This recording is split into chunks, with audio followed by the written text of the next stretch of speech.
What is up, guys? Welcome back to my channel. If you haven't already, make sure you hit that subscribe button on the bottom.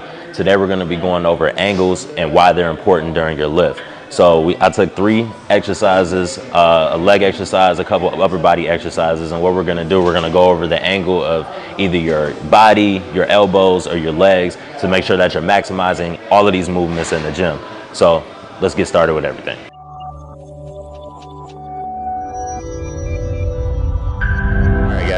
So we're going to start off with the tricep push down. If you've ever worked a tricep before, I'm pretty sure you've used the tricep push down with the rope.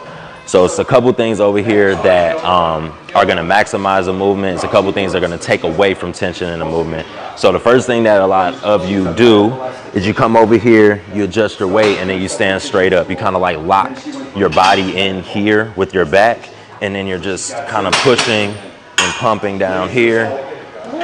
That's not going to maximize the movement. If you notice in my tricep, it took me till about right here to actually feel the tension.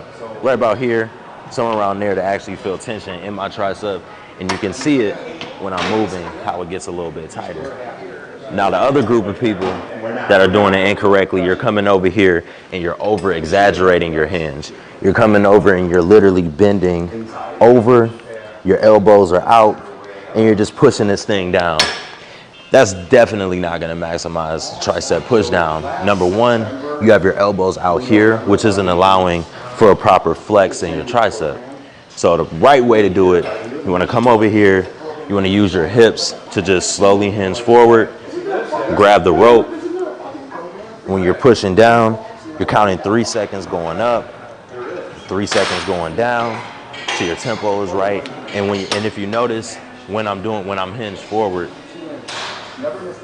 as soon as I get right about here, I start feeling tension in my tricep, opposed to being up here and feeling it, you know, starting all the way down here.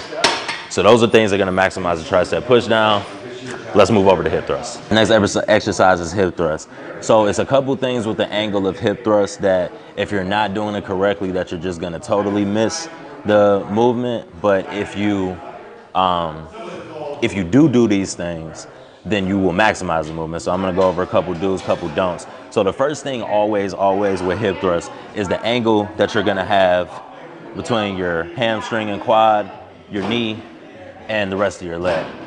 So when you come up here and you're getting ready for the position, you always wanna make sure that you don't have your feet here, which is too close, which obviously I can't even, you know, my knees are going way in front of my toe, so I can't even get the full flexion of the movement.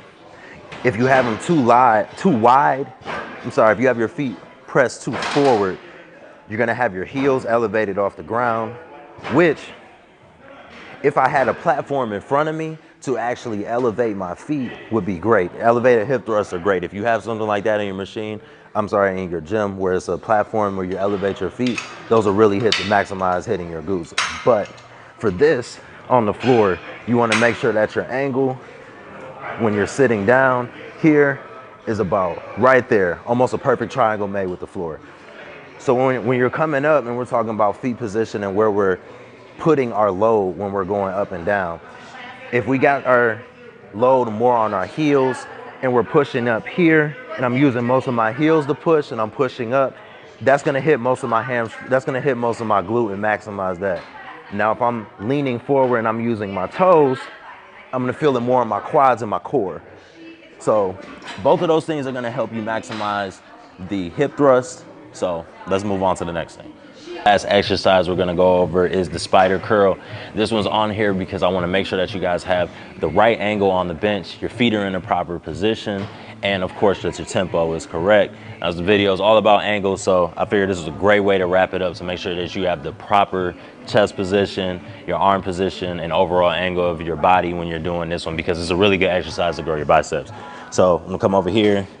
I'm not gonna adjust it here, because if I adjust it here, my arms are gonna be basically hitting the floor. So I'm gonna take it up a couple more notches. That way I can actually put my feet right in front of me to where I'm stable the most, instead of kicking them all the way back here and really just leaning all of my body weight forward on this. So I'm gonna come over here. I'm gonna get a nice feet position. I'm gonna lean my chest in. And what I'm gonna do, I'm gonna lean my chest in, and I'm also gonna have my head down so when I'm doing the movement, I'm just coming up right here. So I'm gonna grab some weights. And we get in here, so I got the proper angle. We're probably at about 10, 30, probably about 45 degrees for me. I got my arms hanging down here. My head is back.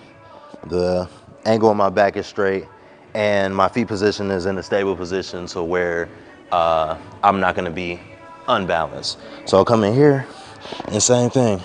3 seconds going up, 3, 2, 1, going down, 3, 2, 1, hold, 1, 2, 3, and then you come back up, counting that 3, 1 second at the top, and then come back down. So if you're gonna add Spyder curl to your routine, make sure that you got proper feet position, your chest position is in the right way, and make sure that you're keeping a proper tempo. That's all I got for angles this time. If you're looking for another video on angles, leave a comment in the comment section. Don't you dare forget to hit that subscribe button.